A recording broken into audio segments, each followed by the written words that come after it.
Всем привет, с вами Алекс, это рубрика 5 Minutes to Gain.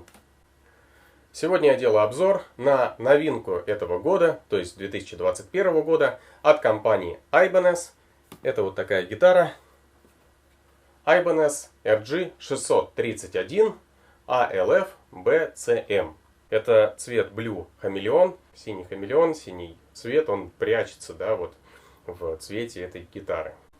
Гитара относится к серии Axion Label, куча разных наворотов, да, вот что подразумевает эта серия. Как сами Ibanez говорят, да, что эта гитара сделана под металл, но и также подходит для тех, кто ищет чего-то нового в звуке, да, то есть она более универсальная, и ее звук может варьироваться, да, и использоваться не только для металла, но и для других каких-то жанров, стилей и так далее. Она поставляется вот просто в виде, собственно, гитары, да, лежит она в обычной картонной коробке, никакого чехла к ней не дается. Правда, так как все-таки это Axion Label, да, то здесь в комплекте идут вот страплоки, да, шалеровские, если не ошибаюсь они.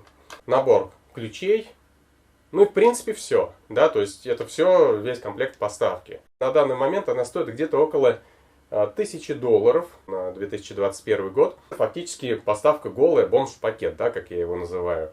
Что мы получаем сейчас за $1000? Да? Мы получаем гитару, которая сделана в Индонезии. Сборка, правда, здесь достаточно хорошая. Да? Могу сказать, что мне все здесь нравится. Единственное, что вот лады у нее такие простоватенькие, да, можно сказать. Гриф — это сочетание некого дерева панга-панга и ореха. Да?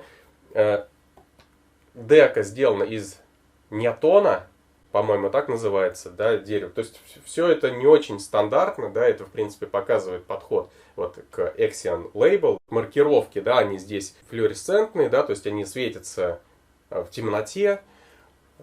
Установлены локовые колки от компании Gotoh. Можно сказать, что это в этом смысле очень надежная гитара. Во-первых, с грифом ничего не случится. Он тут из 5 кусков сделан. Бридж фиксированный, да, то есть у него достаточно высокая надежность. Он, в принципе, практически там не расстраивается. При этом, да, еще локовые колки, они обеспечивают вот стабильность. Добираемся до основного. Это датчики. Это новомодные фишмановские датчики.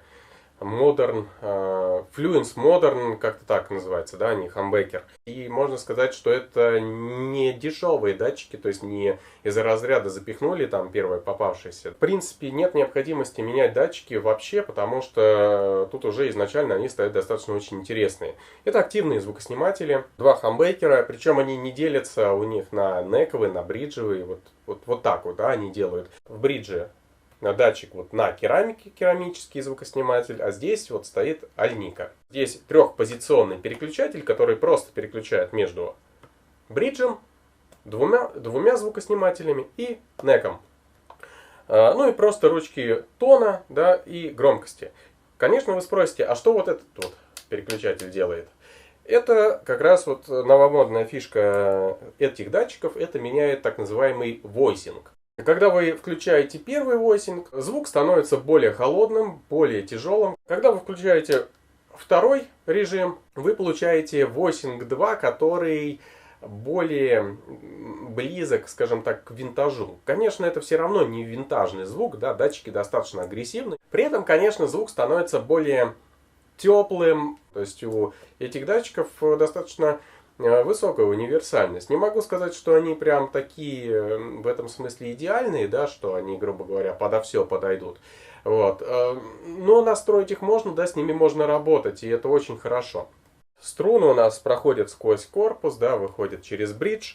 Вы видите, да, есть смещение для 5-й и 6-й струны, потому что это, в принципе, считается более правильным, для того, чтобы получить более правильный тон. Еще одно интересное решение Ibanez.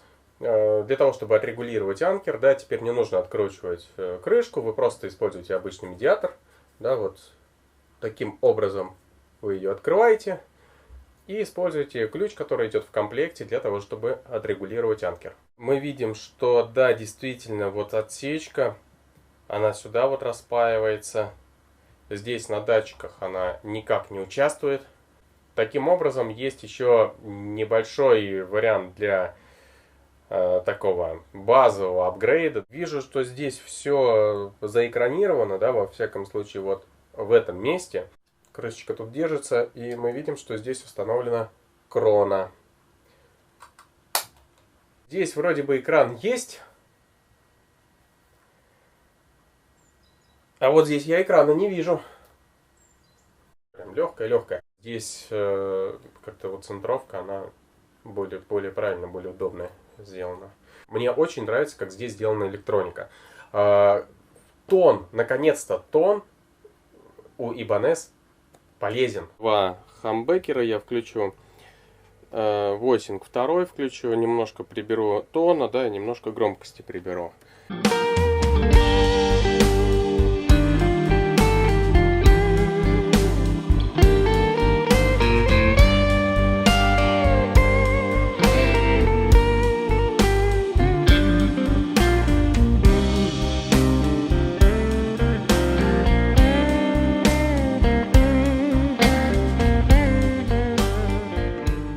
Бриджевый хамбекер и выкрутим на максимум тон, громкость и сделаем первый войсинг.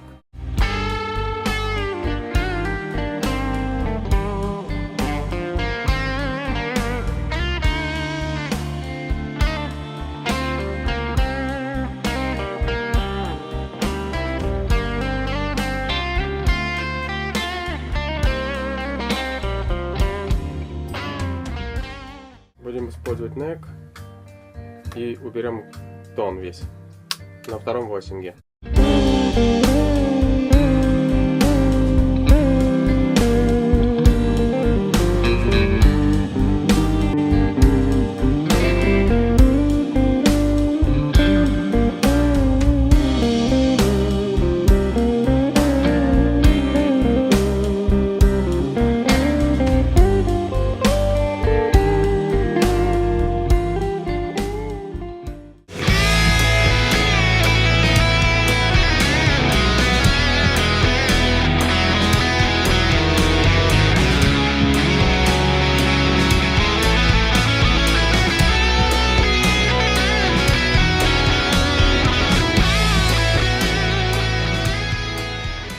В итоге, да, за 1000 баксов мы получаем гитарку в формате такого бомж-пакета, то есть никакого чехла, да, никакой там книжечки и так далее, но лично мне ее никто не дал.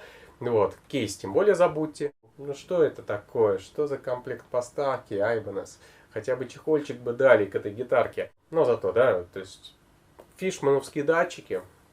Действительно, как бы очень интересные, клевые датчики, многим понравятся, я думаю. Локовые колки, да, страп-локи, удобный доступ к регулировке анкера, 2 войсинга, да, здесь. Отсечки нет, но вы можете ее сделать. Красивый, офигительный цвет, надежный бридж, да, с которым никогда ничего не случится и так далее. Гитара будет отлично держать строй, на нее можно ставить там разные струны и без каких-либо проблем, гриф, скорее всего, выдержит. Эта гитара, она очень хороша по всем характеристикам. Все, что я хотел про эту гитарку, я, наверное, сказал. Если какие-то будут вопросы, комментарии, обязательно пишите, ставьте лайки. Подписывайтесь на канал, чтобы быть в курсе каких-то новых видео. Также, если возникнет желание помочь чем-то, внизу в описании видео, да, вы можете посмотреть, там есть ссылка на мой контакт. Вот, пишите в личное сообщение ВКонтакте. Ну а с вами был Алекс. Всем пока!